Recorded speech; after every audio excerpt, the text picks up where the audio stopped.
I was 25 at the time, and I was living in a tiny house behind someone else's house in Los Angeles. It was this guest house. It had kind of been dilapidated, not taken care of for a long time. And one night I was sitting there, and I got this really spooky feeling. Kind of the feeling like you're being watched, but no one was there except my 2 dogs, and they were just chewing their feet. And I looked around, no one was there, and I thought, okay, this is just my imagination. But the feeling just kept getting worse, and I started to feel this pressure in my chest, sort of like the feeling when you get bad news, but it started to sink lower and lower and almost hurt. And over the course of that week, this feeling got worse and worse, and I started to become convinced that something was there in my little guest house haunting me. And I started to hear these sounds, this whoosh, kind of whisper, like something passing through me. And I called my best friend, Claire, and I said, I know this is going to sound crazy, but I think there's a ghost in my house. I need to get rid of it. And she said, she's very open-minded, and she said, I don't think you're crazy. I think you just need to do a cleansing ritual.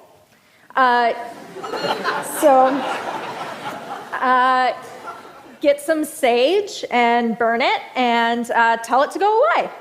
So I said, okay.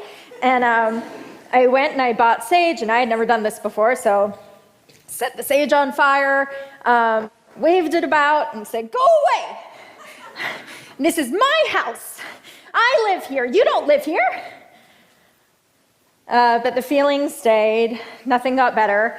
And then I started to think, okay, well, now this thing's probably just laughing at me because it hasn't left, and I probably just look like this impotent, powerless thing that couldn't get it to go away. And so every day I'd come home, and you guys, this feeling got so bad that, I'm laughing at it now, but I would sit there in bed, and I would cry every night. And the feeling on my chest got worse and worse. It was physically painful. And I even went to a psychiatrist and tried to get her to prescribe me medicine, and she wouldn't, just because I don't have schizophrenia. Okay. And so finally I got on the internet and I Googled hauntings. And I came upon this forum of ghost hunters, but these were a special kind of ghost hunters. They were skeptics. And so they believed that every case of ghosts that they had investigated so far had been explained away by science. And I was like, okay, smart guys, this is what's happening to me, and if you have an explanation for me, I would love to hear it. And one of them said, okay, have you heard of carbon monoxide poisoning? And I said, yeah, like gas poisoning? So carbon monoxide poisoning is when you have a gas leaking into your home. And I looked it up, and the symptoms of carbon monoxide poisoning include a pressure on your chest, auditory hallucinations, whoosh, and an unexplained feeling of dread.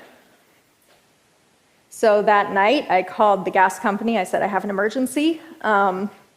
Need you to come out. Don't want to get into the story now, but I need you to come out. They came out. I said, I suspect a gas leak.